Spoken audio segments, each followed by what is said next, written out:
Recebendo aqui Dr. Pascoal Pinheiro Correia, boa tarde. Muito obrigado ao senhor por estar aqui no Jornal Agora. Ele que é cirurgião plástico aqui do Piauí, conceituadíssimo, e tem uma cadeira na Sociedade Brasileira de Cirurgia Plástica. E nós vamos tratar deste assunto que tempos atrás era um assunto tão distante da realidade da sociedade e hoje é um assunto que está no cotidiano da sociedade piauiense e brasileira. Não é isso, doutor? Boa tarde. Boa tarde, Dani. Boa tarde, Sheila. É um prazer estar aqui com vocês. Dani, porque na realidade as pessoas cada vez querem melhorar a sua qualidade de vida. E você estar bem consigo mesmo do ponto de vista estético é uma das formas de traduzir-se bem para a população em geral. Verdade. Então, tempos atrás se procurava o cirurgião plástico diante de um acidente, diante de um problema, resultado de um acidente de qualquer natureza ou até mesmo de nascença, como se dizia. Hoje ainda há esses casos, mas também há casos de reparação, de seios, especialmente para as mulheres, mas até os homens também, aquele homem que tem aquela barriguinha mais avantajada, ele também está procurando cirurgião. E vem crescendo muito, né? Isso também é a procura dos homens. O público masculino está mais vaidoso também. Correto. Isso vem numa escalada, né? Pois não. Hoje a Sociedade Brasileira de Cirurgia Plástica, ela é a segunda sociedade do mundo em membros, tem cerca de praticamente 6 mil membros. Desses 6 mil, em torno um pouco mais de 1.400 são membros titulares. Os titulares são, digamos, os cardeais da Sociedade de Cirurgia Plástica. E isso aumenta cada vez mais o número de cirurgias. Mas isso se deve a vários fatores. Pois não. Primeiro, a qualidade do cirurgião plástico brasileiro. Vem pessoas do mundo inteiro fazer cirurgia plástica no Brasil. O grande mentor de tudo isso, a grande estrutura de tudo isso, foi o professor Ivo Pitangui. O professor Ivo Pitangui, que já está hoje com mais de 90 anos, ele não está mais operando, embora o serviço dele continue funcionando, ele tem mais de 500 ex-alunos em mais de 50 países do mundo. Por exemplo, eu fiz minha formação com ele, trabalhei com o professor 3 anos, na minha turma tinha um francês, tinha um italiano, eles vêm de fora aprender. Perfeito. Em segundo lugar, é a segurança da anestesia. Cada vez mais a anestesia tem se tornado mais segura. Consequentemente, as pessoas entregam mais ao cirurgião com mais tranquilidade. Outra coisa, hoje existe tudo, um hospital de padrão é tudo monitorizado, você monitorizado e tal. Então isso tudo implica nesse aumento dessas cirurgias. Qual é a demanda específica ou a maior demanda das mulheres e dos homens? Estatisticamente, isso a nível nacional, nós não temos estatística a nível local. Cerca de 30% são homens da população que faz cirurgia plástica. É um número expressivo. É um número bastante expressivo. Agora você tem que ver isso, por exemplo, isso leva muito em consideração a região sul-sudeste, onde as pessoas, os homens, as pessoas do gênero masculino são mais ligadas nisso.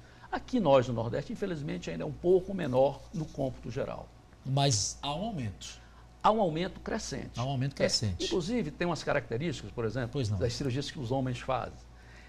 Por exemplo, cirurgia de pálpebras. Porque a cirurgia de pálpebra é uma cirurgia que praticamente não deixa cicatriz alguma. Correto. E outro fator também interessante homem cada vez opera mais nariz. E por quê?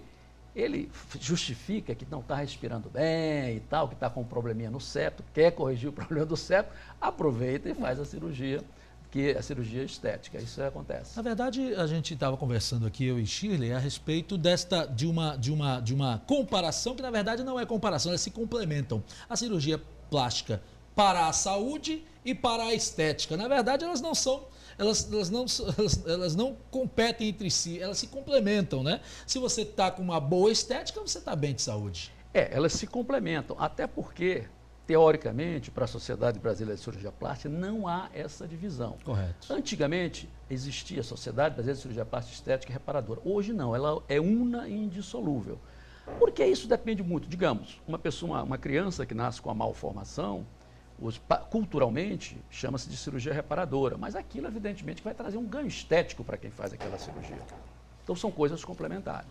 Perfeito, muito bom. Shirley? Pascoal, a gente tem uma pergunta aqui de um telespectador. Ele está querendo saber se a lipodistrofia, eu não sei o que é, você pode até explicar o que é, se deve ser motivo de cirurgia. Lipodistrofia, lipo é gordura, distrofia é um acúmulo de gordura no local não desejável. É exatamente a grande indicação da lipoaspiração. A lipoaspiração ela não é feita para emagrecer as pessoas. Inclusive, existe um regulamento do Conselho Federal de Medicina estipulando o quanto que deve ser tirado. Se você retira, além disso, e cai na justiça, por exemplo, o cirurgião está desprotegido para se defender. Então, a lipodistrofia é um acúmulo inadequado de gordura. Digamos, culote, por exemplo, que é muito conhecido. Pois não. Culote, aquele acúmulo de gordura e tal. É ali que a lipoaspiração está indicada. Ela não é método de emagrecimento. Pois é, inclusive pegando essa deixa, eu queria perguntar para o senhor, como em âmbito nacional já houve casos de lipo onde o paciente morreu. Claro que o senhor vai apenas palpitar, mas onde estaria o equívoco ali para culminar na morte de um paciente, doutor? Onde é que está o risco? Dani, talvez você seja mais ou menos por isso. A lipoaspiração, tecnicamente, ela é uma cirurgia fácil. Ela é tecnicamente fácil. Diferentemente da cirurgia do nariz, por exemplo. A cirurgia do nariz é considerada a cirurgia mais requintada da cirurgia plástica. Se você mexe em milímetros, você tem diferença. E o nariz está na cara, então você não tem como esconder algum problema. A lipoaspiração, ela é tecnicamente fácil. O que é a lipoaspiração, para que as pessoas entendam? Você faz um buraquinho, faz um furinho bem pequeno, passa uma cânula muito fina, como fosse uma caneta, e aspira aquele excesso de gordura. Então, alguém que vê aquilo, vê aquele ato, alguém que eu digo, alguém médico, vê aquele ato cirúrgico, ele não é especialista e ele se mete a fazer a cirurgia. Entendi. Então, se você vê à noite, na grande imprensa, quando sai, houve um problema de lipoaspiração, alguém foi a óbito, normalmente são 3 coisas. Ou a pessoa que fez não é qualificada, ou foi feita em um hospital sem estrutura. Tá? Normalmente é por aí. Ou então, até foi feito num hospital bom, um médico qualificado, mas foi somada a várias cirurgias. Entendi. Então, desde que você faça várias cirurgias associadas, você está caminhando para acontecer algum problema. Perfeito. Agora, doutor, existe alguma idade mínima para que um paciente seja submetido a uma cirurgia plástica ou hoje não existe mais isso, independente da faixa etária? Não, Chile, depende da cirurgia. Por exemplo, orelha em abano, aquela pessoa, ali você pode fazer a partir de 7 anos de idade. Né? No caso da lipoaspiração, é que deve ser feito após a puberdade.